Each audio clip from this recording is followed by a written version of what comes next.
Welcome to Get Started Investing. In this podcast, we cover all the basics you need to start your investing journey. Are you joining us for the very first time? Is this the very start of your investing journey? Well, before you dive into this episode with us, our feed is designed to go from the very beginning. So we strongly recommend that you scroll up and start at episode 1. If you're feeling brave and just want to dive in, don't let us stop you. Here at GSI, we unpack all the jargon and confusing bits. We hear your investing stories with the goal of making investing less intimidating. And of course, we want to have a good time along the way.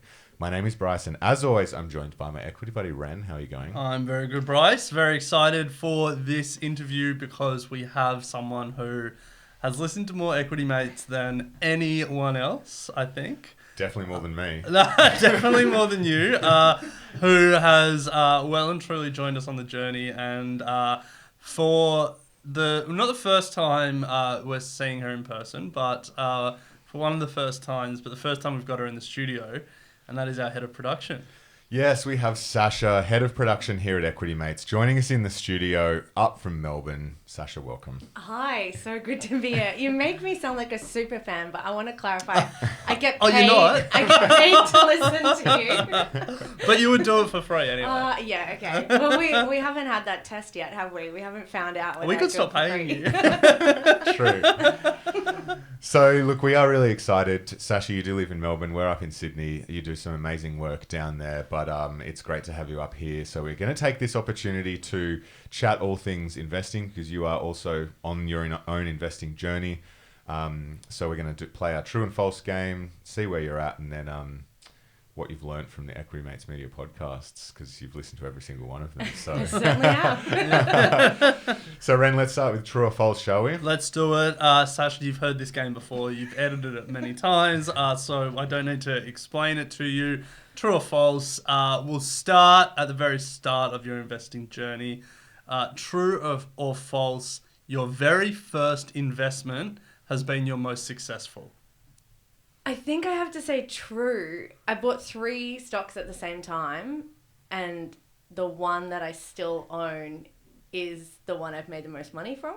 Okay. Does that count? Can you tell us what stock? That sounds pretty successful. I know, but I bowed out of the other 2, so it's kind of like from the 3, one was a bullseye, and the other 2 were like, That's maybe investing, that's a though. mistake. That's okay. That's investing. You don't need to hit 100%. Yeah. Can you tell us the stock? Yeah, it's Australian AFI. AFI. Yeah. Because I was a barefoot. Did you read barefoot? I was a barefooter. Yeah. So that was the safe bet for me. Nice. Yeah.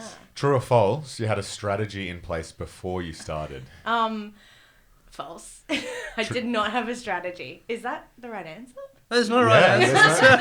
There's no right answer. I had a vision of being rich, and that was basically like, let's if that's a strategy. Nice. Yeah, then that was my strategy. Nice. There you go. Investing is as hard as you thought it would be. No, it's way easier than I thought it would be. Okay. Yeah. Nice. True or false? Investing is like gambling. It's definitely not like gambling. I've always lost money gambling. I've never made any money.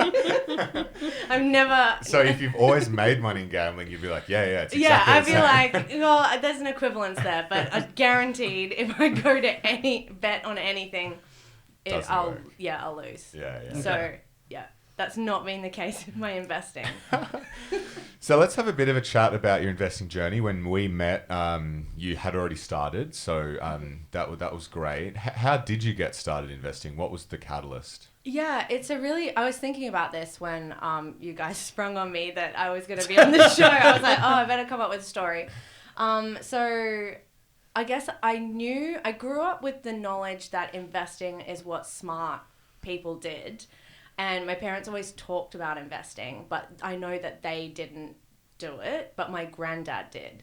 And he had a big share portfolio. And I think for my 18th, I was given $500 and told to invest it.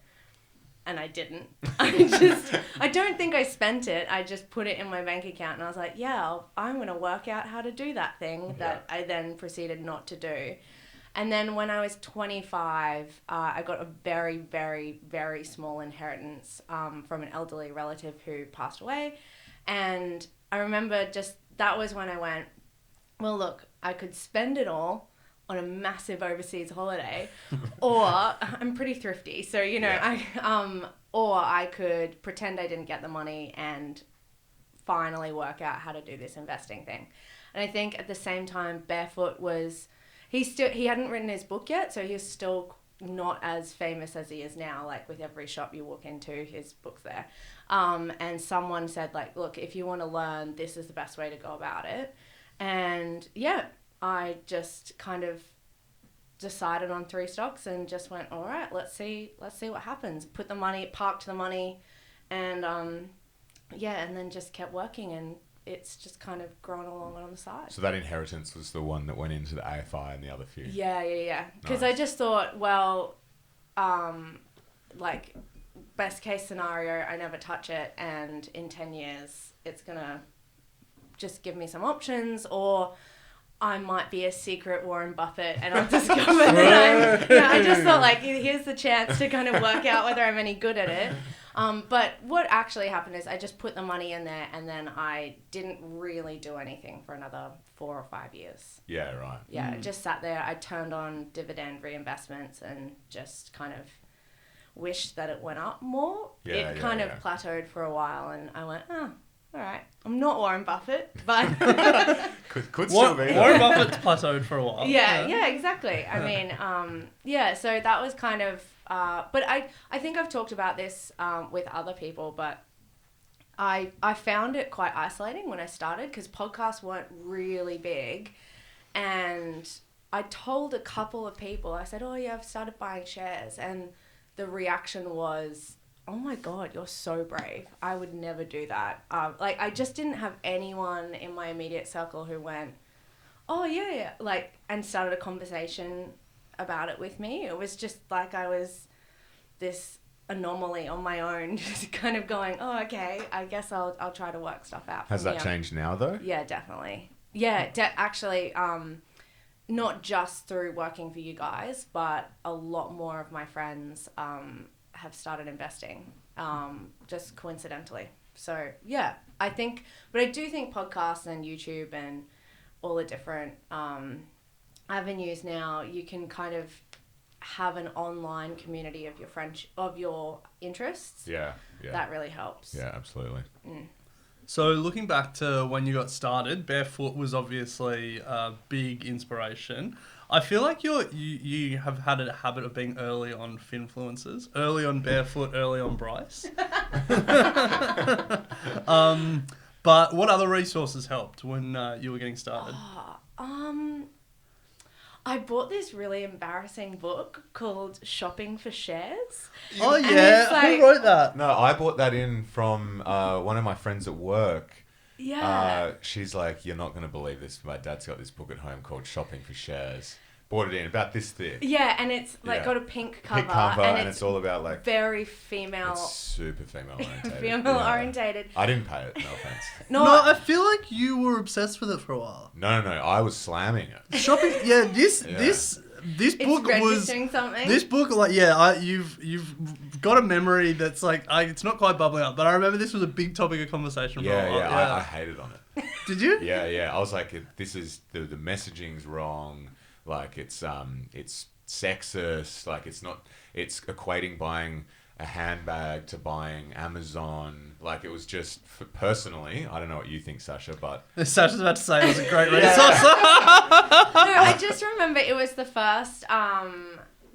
It was the first book, because Barefoot kind of was about sorting out your money, and I was a freelancer and I was kind of earning nothing in my day job and doing lots of other stuff, and so his was more like that whole mantra of like looking at your individual cash flow as percentages of your bills, was the thing that really like blew my mind. I kind of went like, oh, I can, that was sorting my money out. Yeah. And then this was the first book that I read that's like, it had a really dodgy like valuation thing that I was like, oh, I see kind of how the maths could work to value stuff now. Like, it's taken me years to then work out growth stocks is where everyone is now, and that you can do all the maths you want, but if something's, that's been a whole other learning journey. But I think I kind of just stumbled around in the wilderness page. Fair enough. Just Yeah. reading stuff and kind of thinking, again, eventually I'll be brave enough to dip my toe in again and buy some more variety of things, I Yeah. think. What- Yeah. Has there, between stumbling around in the wilderness and editing finance podcasts for a living, were there any other resources on that journey that you found that helped? No. No, okay. It was real binary, wasn't it? Yeah, it was good. And you know, it was a real, like, the first 3 months of working with you guys, I was like, I have to slow down. Like, I have to stop buying or getting excited about things and just being like, oh, I'll buy that. So yeah, I've come full circle now, back That's to good. like controlled Sascha. Well, that's good. Nice. Let's not bring up your broader purchasing habits. Yeah, exactly. I mean, yeah. So one of the exciting moments for us when over the last couple of days when you've been in the office is we've all been chatting about some of our favourite investors of all time. Riveting Buffett, conversation in the Equity Mates office. Buffett, Klarman, you know, Bill Ackman. But one of your inspirations in the investing world is Paris Hilton. Can you Yeah. explain this?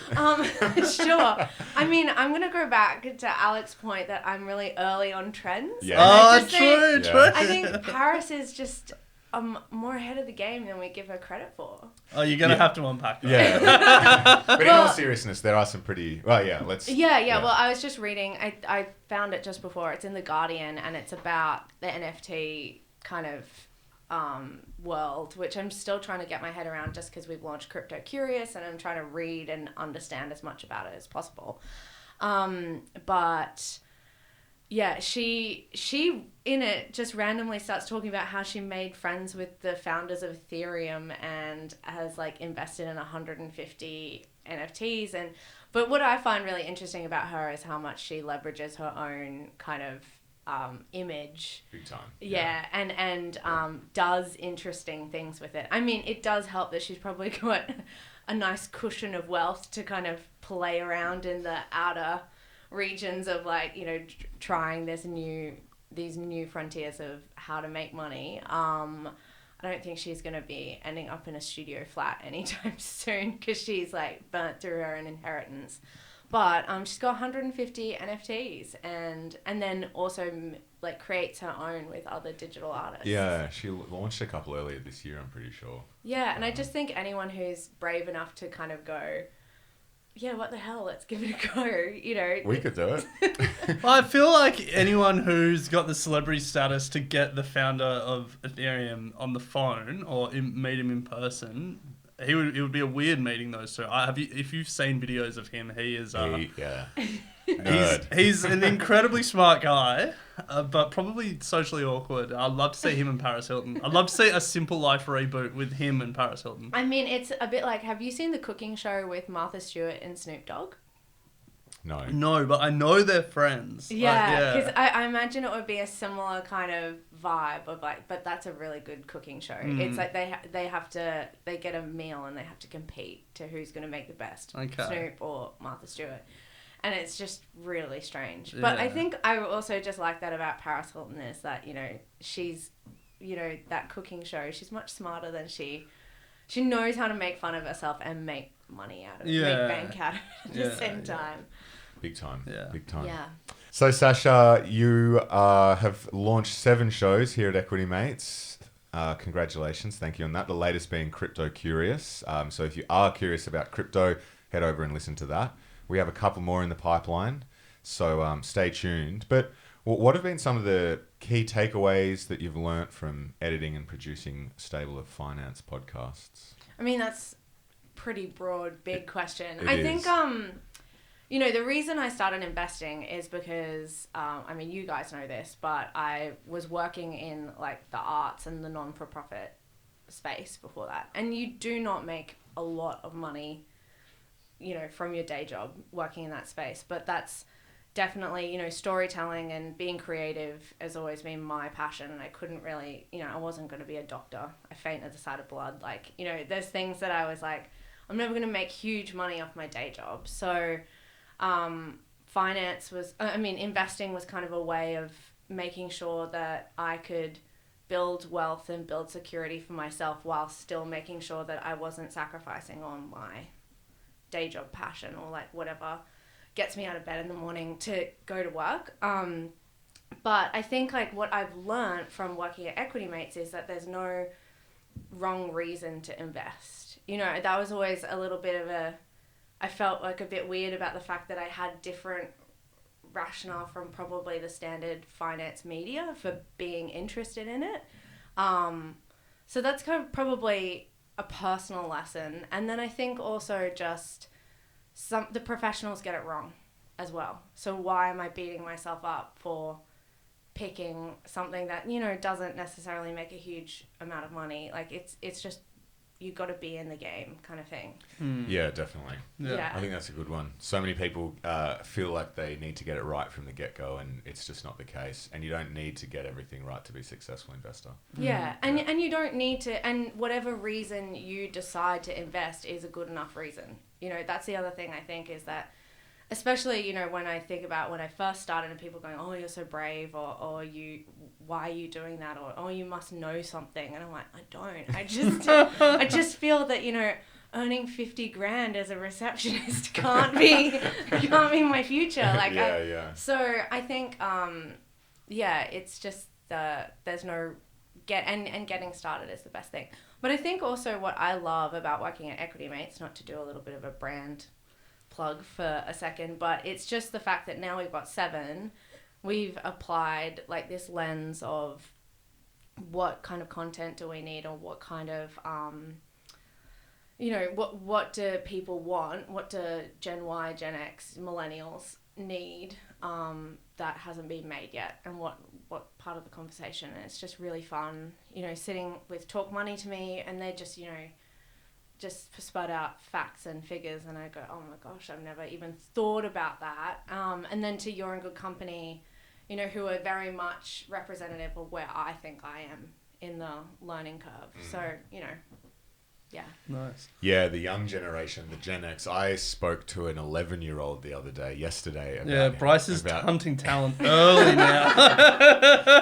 And this guy was switched on. I went in there expecting to do the whole, what's a stock, blah, blah, blah. And he's just come in being like, here's my list of top 10 companies. There's a supply chain shortage in semiconductors. I love NVIDIA. And I'm just like, wow. And, you know, he had his YouTube channels, he had his podcast that he was listening to, and I was just like, wow, so there's this young, and he had his superhero account, and he's just ready to rock. And I was like, wow, there's a young generation of people that are ready to go that we should get a podcast for. Oh my gosh, that's 11. 11, and I was like, mate, you're sorted. But he was still caught up on the whole, it's gone up 50% in the last 2 weeks, I'm gonna sell because I've made $7, you know. Yeah. I think the other thing that I found amazing is, you know, it sounds so stupid, but like this idea of what you use you can buy. I mean, that's so, like, I pay a Spotify subscription, so I bought Spotify stock because I was like, well, if they've got a free version and I love it so much that I'm paying to use it, then it's probably a company I back. And I think I remember when I started working for you guys, and I use Adobe editing software. There's lots of different versions out there that you can use, but that's the one I've been trained in, so that's the one I use. And then I was like, I wonder if I went back, because I started using it in 2010, I think. And I'm like, I wonder how much it was worth then if I'd bought the subscription at the same time that I bought a share, and I'm like, I would have made some nice money. You can't do that. There are Instagram accounts that live on the whole, if you bought a Tesla in 2010 for 200 grand, this is what you could have had if you bought the stock instead. And it's just like, it's like it doesn't achieve anything. Yeah, it'd be like saying, I remember when I signed up to Netflix, which was maybe the 3rd or 4th year of uni. What would have that been? 2015? Yeah. Thereabouts? Maybe even before, yeah. When it was trading around, I'm having a look now, trading around about $100. It's now 650. So Yeah. Well, I mean, even today, I won't actually call out who, but someone that we're mates with bought the over-the-ear Apple headphones, $850, like just a stupid amount of money for headphones. Most expensive consumer headphones on the market. Really? Well, yeah. Then you get into like the professional Sure, grade, yeah. like the stuff that you guys are wearing. If you're watching on YouTube. I don't think these are 800. I don't think these are Fair. Well, you know what I mean. Yeah. Yeah. But then I was just doing the maths and I was like, that's 5 shares of Apple. Apple's like 150 US. Like, that just buy the shares. I didn't say that, but I was just in my head. I was like, there's an opportunity. 800 compound at 10%. Yeah. What else do you own that you buy? What else do you own based off what you've...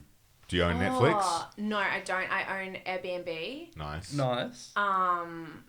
Because there's some... I've got a list. You mean you've got a portfolio? No, I haven't bought them yet because I had to slow down because I was just going a bit crazy. Yeah. But the other one I've been thinking of, and I'm going to give you a really strange backstory for this, but it's Nike, and that's because I've become obsessed with their app, Nike Run Club. Okay. Oh, yeah. And it's like, they're just so good. And I remember, who did we talk to I listened to an interview.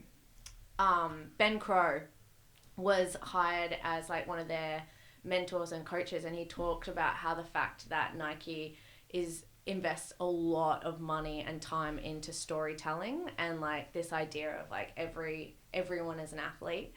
And I just think as someone who spends like my life and my day job talking about like how are we going to tell a story, how are we going to create the narrative, like what are we trying to get people to believe in, and then to hear one of their ex-employees talk about that's basically all he did at Nike. And then I downloaded this app and it's just not changed my life, but I get really obsessed with things. Okay. And I was like, and it's just become an essential part of my exercise routine. So I can't imagine running without it now. And so I was like, definitely next time I go buy shoes, it'll probably be Nike, because it's just like creating that kind of awareness in my own consumption. So I think like if a brand is that good at the cut through, then they're just good. Yeah, they're good at aspiration. That's what it's Yeah. all about. It's about making people aspire to what the brand is going to give them.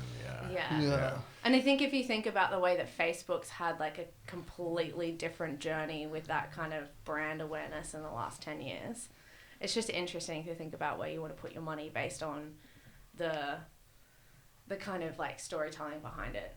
I'm clearly not a maths person, and clearly definitely like, how does it make me feel? That's where the money's going. But I think, that is a perfectly fine way to invest. And I think, valuation matters, but at the end of the day, the companies that people love are the companies that are going to keep doing well. Yeah, it means I'm definitely a risk of scammers. Like if someone's going to come and tell me... If you fall in love with a scammer, yeah. Checks out. So we've just come off the back of... we've actually just come off the back of ASX Week, but prior to that, we did a 3-part series on building a thesis. Yeah. Do you write anything down? No. I should, though. I think that's like kind of been part of my full circle moment, is that I kind of made a few decisions based off pure emotion, and then was like, why did I do that? So like when I came back from I moved back from London last year, and obviously off the back of COVID, and I was living in Brisbane with my parents. And the conversation was all about like, what are you going to invest in that's going to jump back up after the COVID recovery. And I just like bought Flight Centre shares, and I just don't ever use Flight Centre. I don't the last time I used them was like 15 years ago. I wasn't traveling anywhere. Like there wasn't anything except I was like, yeah, they used to be $45 and now they're $16. And I was just like, they're going to be... And then my mum was like, Brisbane social community. She was like, he's a really good businessman. And so I was like, yeah, these are going to be great. And so they have bounced back. But like 6 months later, after I bought them, I was just like, why did I make that choice. You know, it was just such an emotional decision, and there were so many other options, especially in the equity mix community at the time. You know, people talking about Sydney Airport and Webjet, and you know, like in hindsight, I just could have made so many other choices. Yeah, I don't think the broader thesis of getting these stocks when they're down is wrong. It was just probably, you're right. It's like if Flight Centre was the first one that came to mind, you're right. You had Qantas, you had Sydney Airport, you had New Zealand Airlines, you had the Auckland Airport, you know, plenty of other options. And it was also like, you know, and then obviously I bought it, and so then I was being sent, you know, when they do their reports and that comes out, and they own 99 bikes, and that made heaps of money last year, and I was like, I didn't even know that. You know when you suddenly go... I didn't know they own 99 bikes. Yeah. So Flight Centre. Yeah. I'm sure it's one of the... It's his son, Right. Graham Turner's son, and they own it. So, you know, then afterwards I went, oh, phew, because I suddenly started going, I'm not sure they're going to get through COVID downturn. But then I went, oh, I didn't realize that they had so much diversity. But that is definitely something that I should have researched before I bought the shares. The other thing to note is that with Flight Centre, they raised a whole bunch of money, and so $20 is the new $40 in terms of their share price. Yeah, which I learned editing one of your episodes. Okay.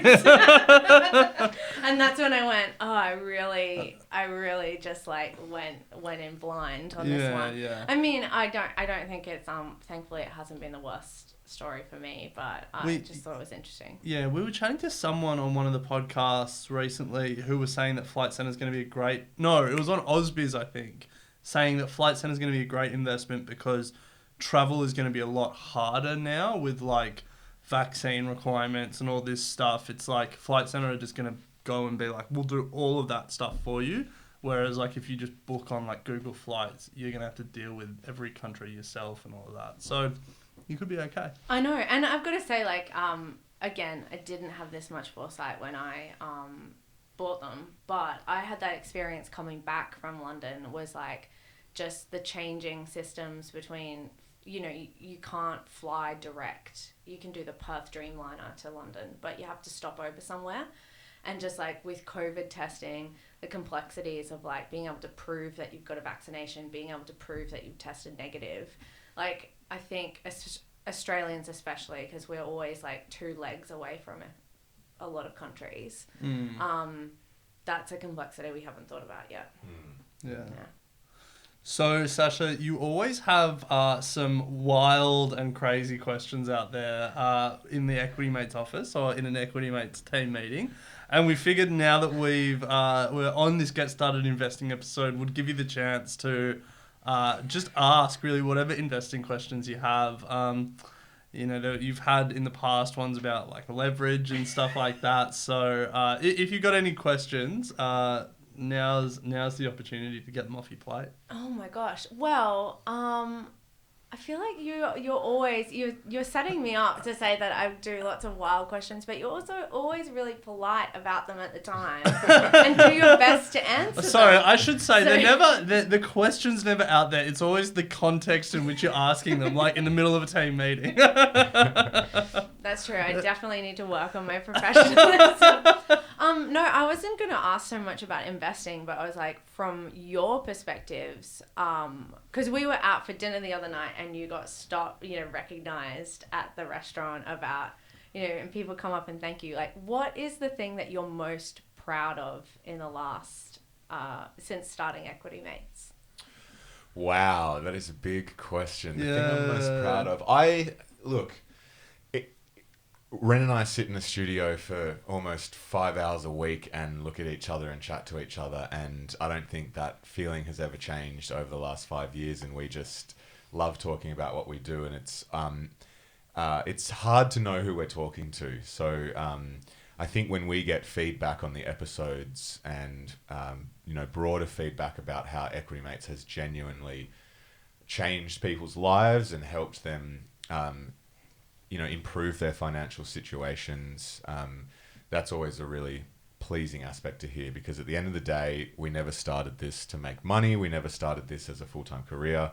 It was always just about making content that would help other people, and content that's relatable, and it's great to see. I'm really proud about that. Yeah, and I don't think we've touch wood diverted too much from that either. So yeah, I think that's a really good one. I think the fact that we can now employ people is something that is pretty. It's both daunting and something to be proud of. But I think for me, especially this year, the thing that I think we the three of us and Emily and Darcy and all of our other hosts should be really proud of is how many big finance brands ignored us and now are either following us or really want to be a part of the Equity Mates journey. I think that says something about the effect that the Equity Mates community, like the people, everyone listening to these podcasts, like how it's changing the way that big finance brands try and deal with their customers. And every finance brand, from the ASX themselves to Magellan to all of the big four banks to the brokers, have all started a podcast because they're all trying to speak directly to their audience. People that would ignore our emails and ignore our calls are now, inviting us to lunch and trying to get on the show and all this stuff. And I think it just shows that there's this whole community of retail investors that for probably a generation have been funneled into financial advisors, and we saw the effect that advisors had, in the Royal Commission. We saw that there was a real bad element to that in part of the advisor community. And that these retail investors are finally waking up and realizing that this is something that they can do, and they're holding financial institutions accountable and asking hard questions. And I think that we can be part of that is pretty exciting.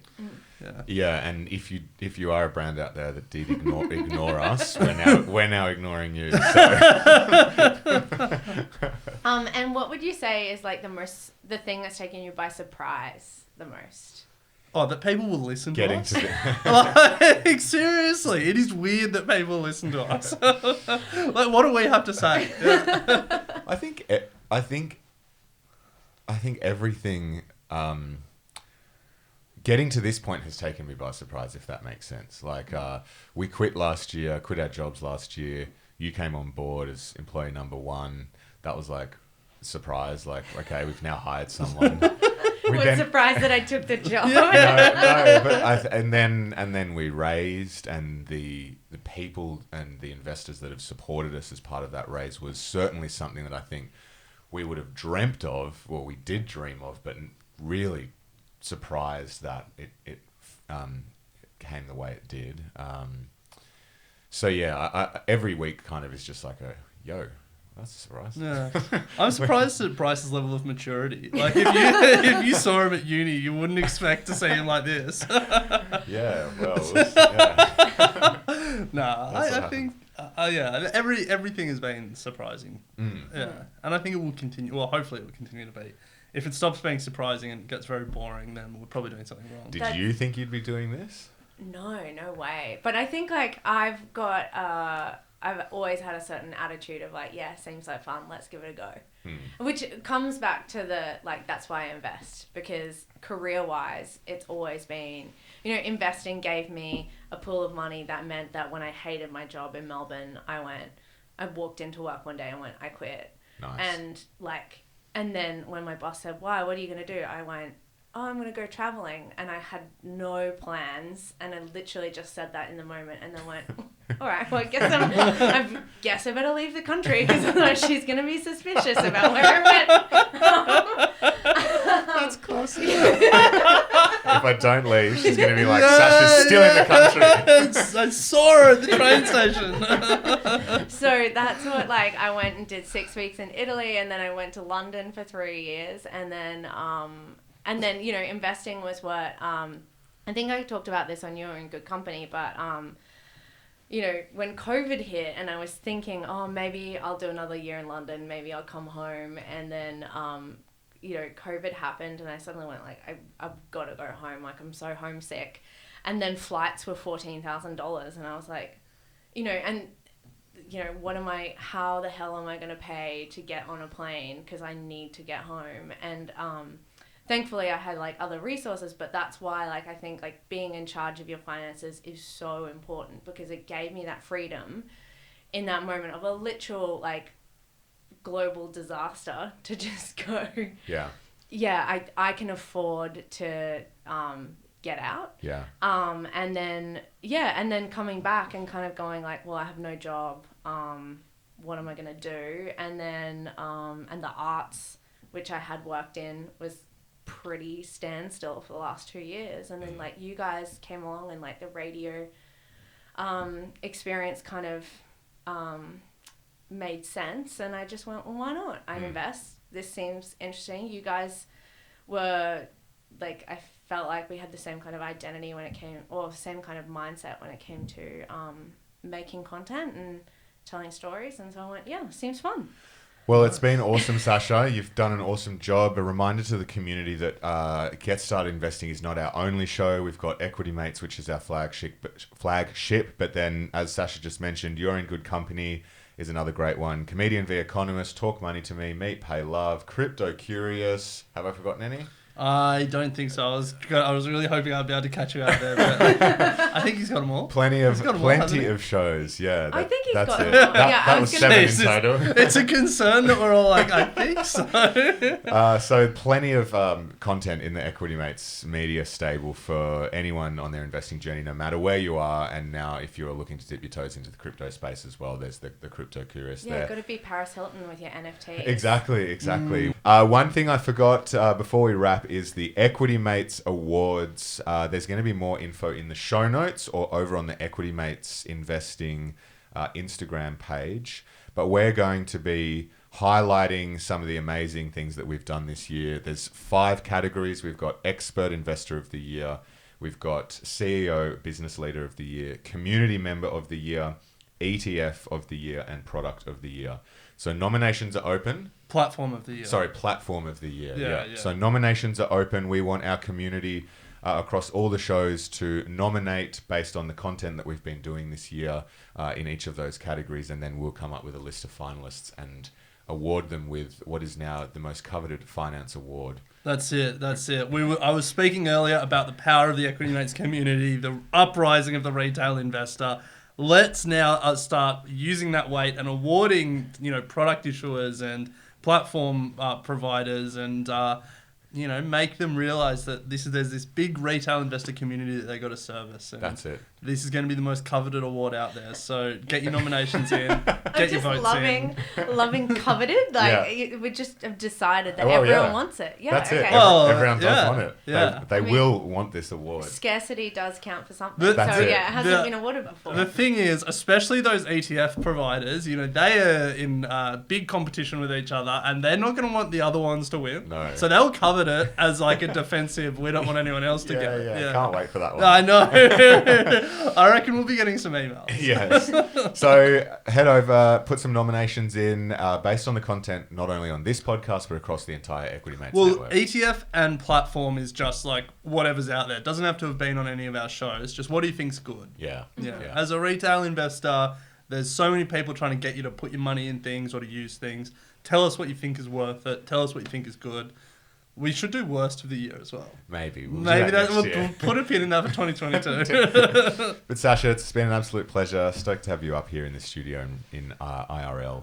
So thanks for your time. Thanks, guys.